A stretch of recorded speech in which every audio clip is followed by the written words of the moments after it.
Olá, segundo ano, mais uma vez estamos aqui, agora para a nossa aula de Geografia. Espero que todos se encontrem muito bem. Então, vamos lá, podem pegar o livro de vocês de Geografia, abrir na página 24.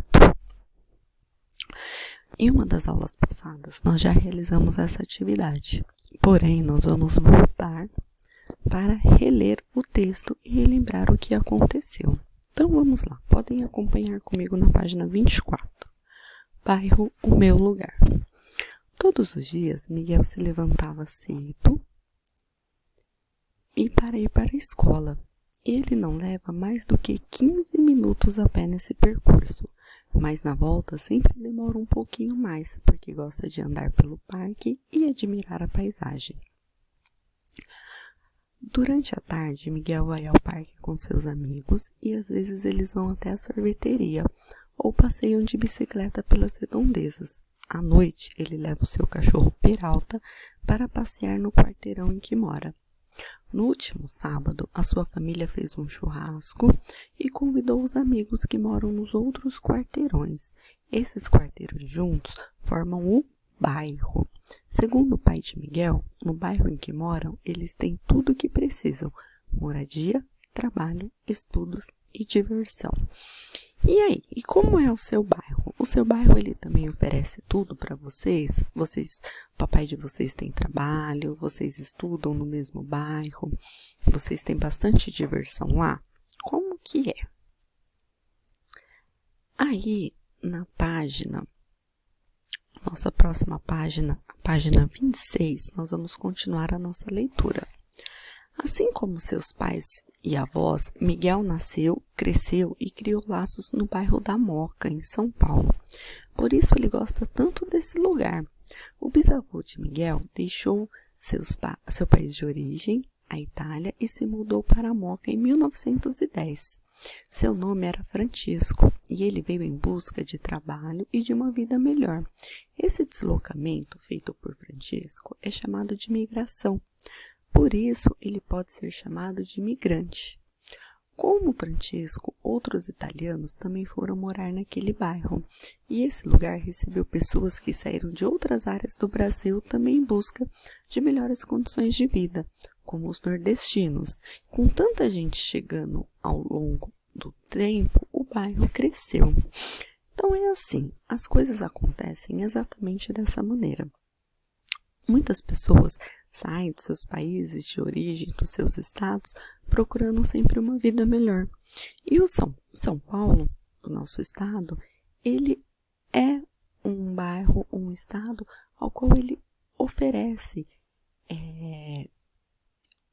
uma vida melhor para muitas pessoas, por ele ser um espaço grande, por ele ter muitas indústrias, muito comércio, ele acaba sendo alvo dos imigrantes que vêm de outros países e de outros estados para construir uma vida melhor aqui em São Paulo, tá bom?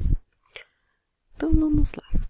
Aí, na página 27, é uma atividade que eu já pedi para vocês, que eram para recortar e colar imagens que representam o que você gosta de fazer no bairro. Então essa atividade já foi realizada. Na página 28, nós vamos falar sobre os costumes e as tradições no bairro. Então, vamos lá. A história de um lugar é construída aos poucos. As pessoas que chegaram no bairro da Moca modificaram na medida em que construíram uma vida por ali.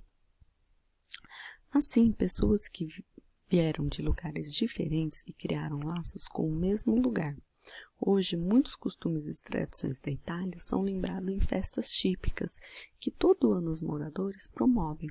As festas, com muita massa e música, celebram a história dessas pessoas e dos seus descendentes, a alegria de viver e as oportunidades que o Brasil proporcionou a muito delas. Mas não são apenas os imigrantes italianos que fazem essa festa no bairro. As festas nordestinas também animam os moradores do lugar. A música, comidas e boas lembranças na terra natal dessas pessoas e muita tradição. Então é assim, muitas dessas pessoas que vêm de outros estados, de outros países, acabam mantendo as suas tradições aqui em São Paulo. São Paulo é muito grande, então ele abriga muitos desses centros. Nós temos o Centro Nordestino aqui em São Paulo, temos a Moca, que tem festas que comemora as tradições italianas.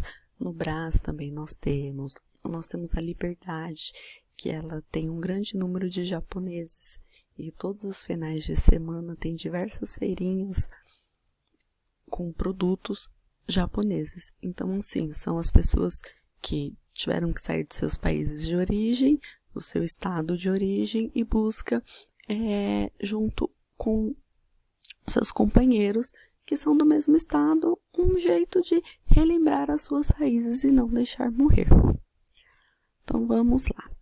Nossa próxima página, a 30, a gente fala sobre mudanças de bairro. Isso a gente já trabalhou em sala de aula.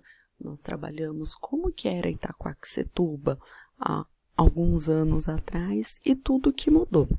Então, vamos lá. Aqui nessa primeira imagem, nós temos a Rua Marquês de Valença, em 1941. Essa rua, ela fica na Moca, em São Paulo. E aqui na foto de baixo, nós temos essa mesma rua, porém essa foto é de 2019. Então vamos lá, o que vocês acham que mudou de uma foto para outra? Bom, como nós podemos perceber, algumas casas elas deram lugares a prédios altos, as ruas eram de terra, hoje estão asfaltadas. Em vez de carroça, hoje nós temos carros. Muitas pessoas vão procurando esses bairros que têm mais benefícios, que têm mais estruturas, então os bairros eles acabam aumentando. Então, antigamente, nós tínhamos muitas casas, eram casas com terrenos grandes, terrenos abertos, e com o decorrer do tempo, eles acabaram sendo vendidos para construtoras onde construíram diversos prédios, porque o prédio ele ocupa um espaço menor e cabe muito mais pessoas. Então, hoje em dia, nós temos diversos prédios. Aqui na nossa cidade, está crescendo o número de prédios, porém ainda é pouco perante o centro de São Paulo, que ocupa muito mais espaço e tem um número muito maior de pessoas. E é necessário também, nessas cidades, abrir lojas e outros tipos de comércio para poder atender às necessidades. Assim, pouco a pouco, os bairros eles são transformados. Há bairros que permanecem sem grandes mudanças, enquanto outros ficam quase irreconhecíveis com o passar do tempo. Então, vamos lá. A gente já sabemos que o bairro ele é formado simplesmente por números, por ruas. Então, quando eu tenho uma certa quantidade de quarteirão, ele se torna um bairro, tá? Então, vamos lá. De qual parte do seu bairro que você mais gosta? Vamos fazer um pequeno desenho aqui na página 31, tudo bem? E vamos para a página 32, diferentes tipos de bairro. Então, aqui nós vamos conhecer que alguns bairros, eles têm algumas diferenças um para o outro, tá? Então, vamos lá. Os bairros, eles podem ter origens históricas e características diferentes um dos outros. Um único bairro pode ter lojas, residências e fábricas dentro de seus limites, mas às vezes uma dessas características se destaca. Então vamos lá. Aqui embaixo nessa foto, nós temos indústrias localizadas no bairro 5, em Contagem, que fica lá em Minas Gerais. Então esse é um bairro industrial.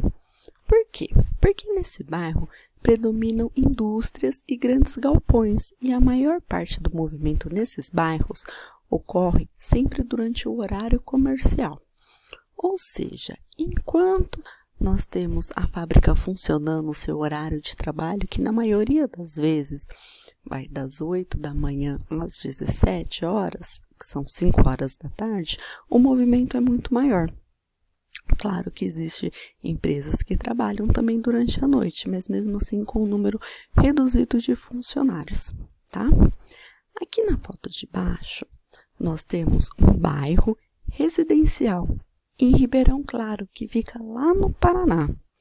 Então, nos bairros residenciais predominam as casas e os prédios residenciais.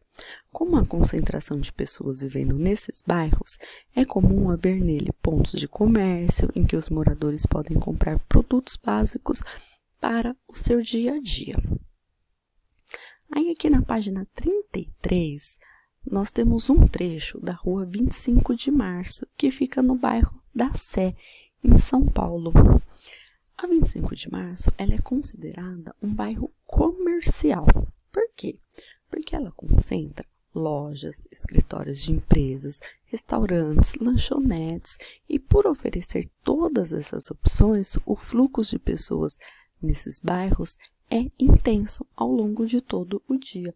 Então, assim, são bairros que são formados por inúmeros comércios de diferentes tipos e onde as pessoas acabam se concentrando lá à procura de diversos produtos. E muitos vão até para passear, tá?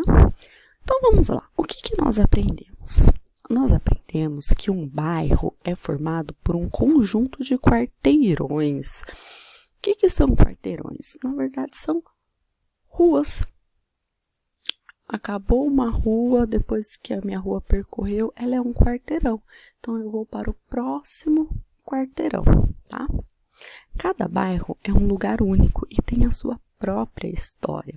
Então, o bairro onde vocês moram tem a sua história e provavelmente é diferente da história do bairro do seu amiguinho. O seu bairro pode ser um lugar muito importante para você. Por que o bairro é um lugar importante para você? Porque é nele que a gente vai construir a nossa vida, as lembranças da infância, os amigos. Então, isso acaba se tornando algo muito importante. Um bairro pode reunir pessoas vindas de lugares distintos. Quando as pessoas migram, elas levam e mantêm consigo costumes e tradições do seu lugar de origem. E os bairros podem ser transformados ao longo do tempo e podem apresentar características que distinguem dos outros. Tudo bem? Então, por hoje é só. Agora nós vamos lá na pastinha de atividades resolver as nossas atividades. Beijinhos, fiquem com Deus.